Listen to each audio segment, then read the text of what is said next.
Good morning. Another day in paradise. Sun is just coming up above the trees, blinding me. I apologize. This gimbal is it wants to rock side to side. I think that's because my phone is too large for it. But try to go a little slower so it doesn't go crazy on us. So we got a lot going on. As always, we moved into this property earlier this year, back in April. And basically it's just kind of been a mad dash since then. So where to start? The house is coming along a little bit. We're doing a lot of the stuff ourselves, so obviously that slows things down, but makes things significantly less expensive, so that's a good way to do it. And we've changed what we're doing quite a bit, actually, from when we first started talking about it. So we finally got our last two appliances ordered, and it's really worked out, because if we had bought everything like from the get-go back in like June, end of May, June, then what our concept was in our mind back then, I think is quite a bit different than what it is today. So it's kind of, even though it's taken longer to get to certain progress points than we would like, it's been a benefit, because now we haven't trapped ourselves by buying certain materials and certain items too far in advance and then kind of being stuck with having to stick to that. So that was a good thing, even though it didn't kind of seem like it. Kind of was frustrating as things took longer. Plowing away at the electrical, which is always fun, going through somebody else's electrical job and trying to rectify it or make it right. Sorry, it's cold out here, so nose is running a little bit. But we're dissecting it, we're pulling it out and adding the new switches and all that good stuff to where we need to put it, which is not as tedious as it sounds. I mean, it's tedious, but it's also interesting, because I'm learning a lot as I go there and do these new projects that I haven't before. I've done a lot of basic electrical work, but I have not ran something for basically a whole house or a whole part of a house before. So it's all in the learning experience, and now it's just like, okay, well, I can do this. I can wire anything on my property I want to. So now it's we don't need to hire somebody to bring electrical out to the garden or out to the hoop house when that's built or anything like that. I just ran a 30 amp to the RV, so and it works perfectly fine. It's that once you kind of get it in your head what the concept of electrical is. Now there are nuances. I'm not saying, hey, just go for it. I mean, if you're super uncomfortable with it or you're just not mechanically minded, don't do it. Hire a professional. But I picked these things up fairly easily, and it's not like I'm starting from scratch. So that's been an exciting part. I mean, we've got electrical. We got harsh winters, so we're gonna want power out to chicken coops and, like I said, to the gardens and all that kind of stuff. So it is definitely going to make it more financially feasible to run that stuff if we do it ourselves and we just have material costs, especially in our area, because just to get a contractor to do any work, because they're so booked up, is just it's crazy. It's way far out. I mean, if you can get somebody in 3 or 4 weeks, you're doing good.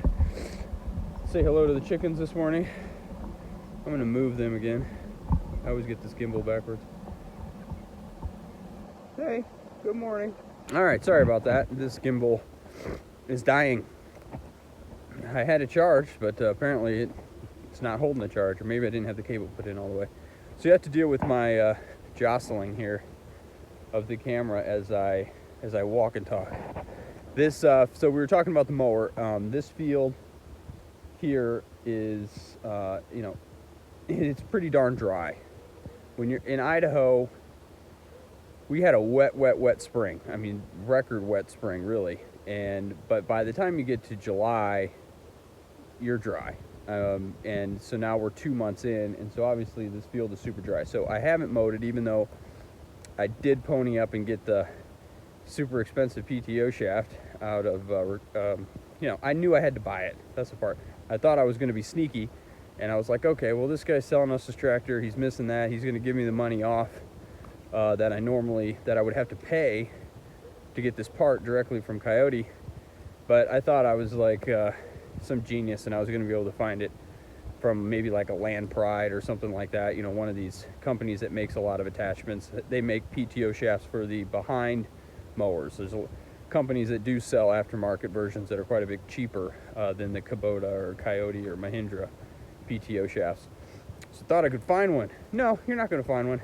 So I had to just finally pay retail for it. But you know, I haven't mowed out there yet because we've been so dry. And you just take a couple rocks, and once you got that big mower deck there churning away, shoot some sparks into an underbrush that is been sitting there dry for 6 weeks, you could start a fire super quick. And I'm not in a position to suppress fire out here. I certainly don't want to have something spread to my neighbors or anything like that. That would just not be good for anyone. So I put that off. And as you can see here, this is basically our long front yard, and haven't done that either.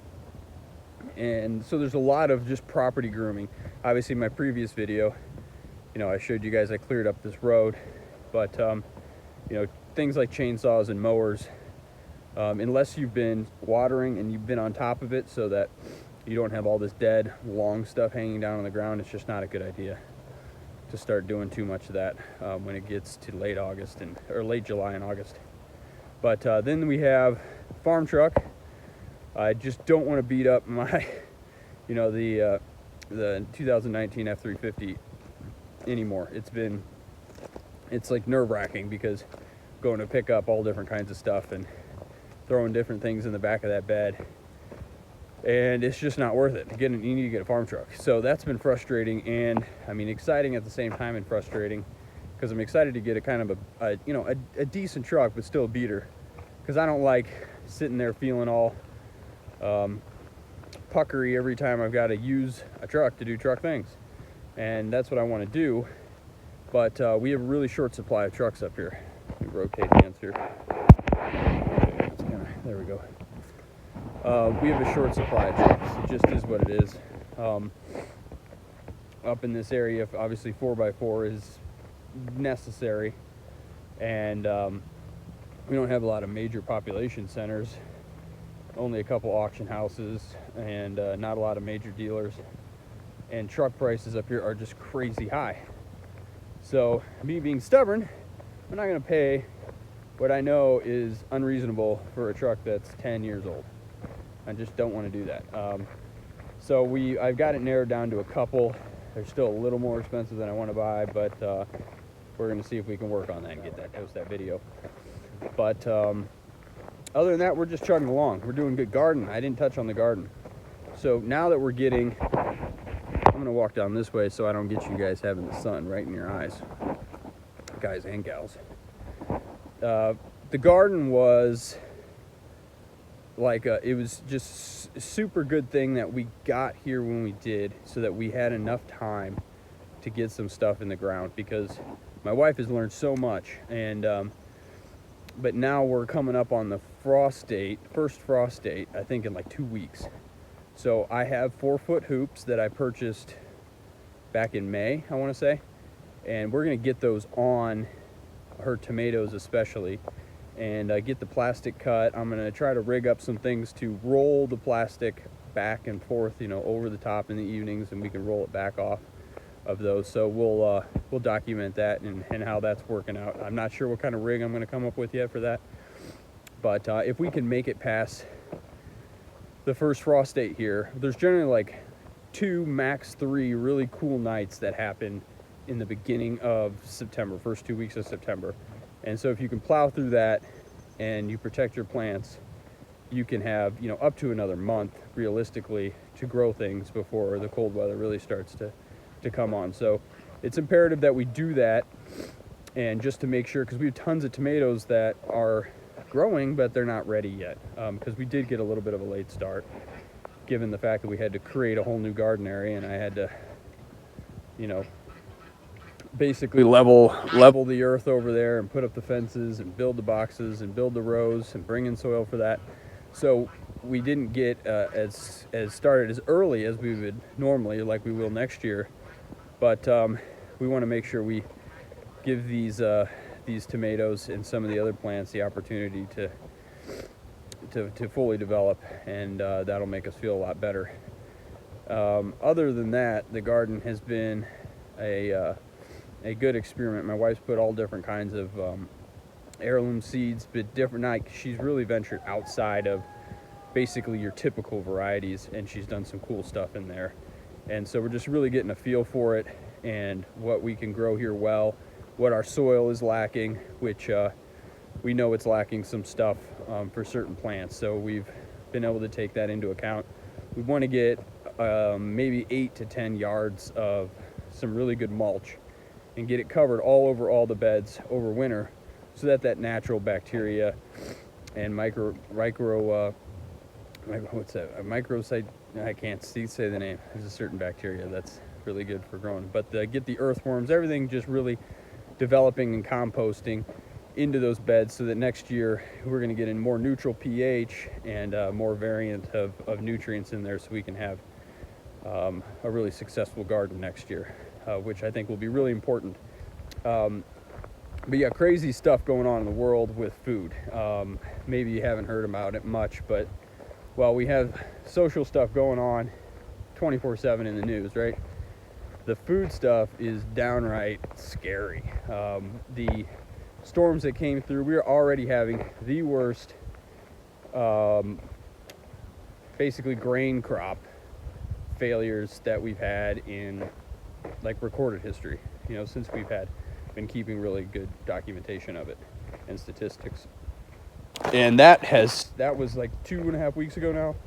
That went through the Midwest and killed, I don't want to throw out the wrong number, I'm not in front of the computer, but it was like some ridiculous amount, 5 million acres or something like that, 3 million acres of our typical grain crops, corn, wheat, soybeans, things like that. And we were already down way because of all the flooding we had. We had tons of flooding. I mean, it was these fields in Midwest Missouri and Oklahoma, Iowa. I mean, they were so flooded out. So the ground was too wet for them to plant forever. And then this huge storm comes in and rips like 100-mile wide swath through. And people were calling it like a hurricane in the middle of the country. And me being way up here in Idaho, I had to just read about it. I didn't know the storm was going through when it was actually going through. Because of the virus, we already had so many problems with food supply as it is, and we've been sending so much excess over to China because they've had massive food issues. They lost millions of acres of crops earlier in the year, and because of, like I said, they had hailstorms, all kinds of stuff in their growing areas. And now, if you don't know what the Three Gorges Dam is, check out the Three Gorges Dam and what's going on there, because I don't know how true it is or not. It's information from the other side of the globe, but the Three Gorges Dam goes and boom, that's 20 some odd percent of the world's chicken is produced below the Three Gorges Dam, as well as tons of other grain products. So I would certainly say we're gonna face, best case scenario is we face a slight increase, maybe 25-40% in food prices throughout this winter. I think it'll probably be higher. Hopefully it's not, but regardless, growing your own food or having a neighbor farmer or a local farmer somewhere close by that can supply you with some really high quality product is better anyway. I mean, because it's real food. Tomato grown in your backyard its properties are completely different than something that's bounced on a truck for 1,500 miles and then sat in a cooler for another 2 weeks. I mean, they're actually genetically created to withstand that travel, which makes them less nutritional and also taste terrible. So it's definitely, even if everything's fine and this blows over and everything's happy-go-lucky and you don't need those products, you don't need the food, you can get it at your store, no problem, whatever you need. It's still way more nutritious and just a much better option to be able to go out in your backyard and pick it. The nutritional value is not even close, the taste is not even close. So regardless of what happens, we want to make sure we have a massive garden next year and be as successful as possible. And so that's the plan. So we're going to do some stuff this fall to make sure that that's on track and we're not scrambling too much. Yeah, there's the walk and talk this morning. Appreciate you sticking around and listening to me babble. And I will put up some more videos. Like I said, I got some that are already basically filmed. I just haven't put them up yet. And so I'll take a break from the projects, get some of those out, and we'll just keep rocking forward. Bye.